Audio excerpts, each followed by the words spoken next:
A reading from the Gospel of Mark, chapter 5, verses 1 to 20. They came to the other side of the sea, to the territory of the Gerasenes. When he got out of the boat, at once, a man from the tomb who had an unclean spirit met him. The man had been dwelling among the tombs, and no one could restrain him any longer, even with a chain.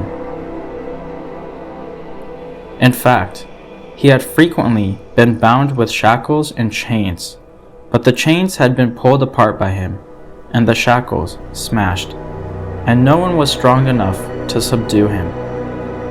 Night and day, among the tombs and on the hillsides, he was always crying out and bruising himself with stones.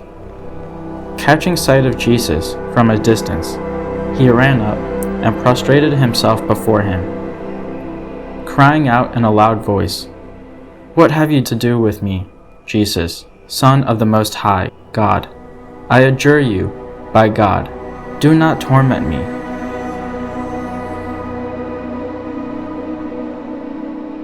He had been saying to him, "Unclean spirit, come out of the man." He asked him, "What is your name?"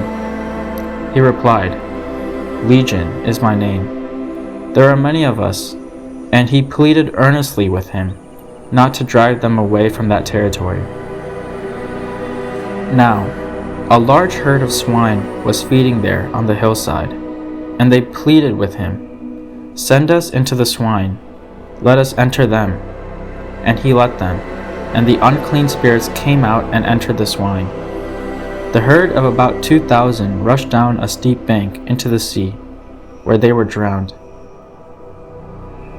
The swineherds ran away and reported the incident in the town and throughout the countryside, and people came out to see what had happened. As they approached Jesus, they caught sight of the man who has been possessed by a legion, sitting there clothed in his right mind, and they were seized with fear. Those who witnessed the incident explained to them what had happened to the possessed man and to the swine. Then they began to beg him to leave their district. As he was getting into the boat, the man who had been possessed pleaded to remain with him. But he would not permit him, but told him instead, "Go home to your family and announce to them all that the Lord, in his pity, has done for you." Then the man went off and began to proclaim in the Decapolis what Jesus had done for him, and all were amazed. The word of the Lord.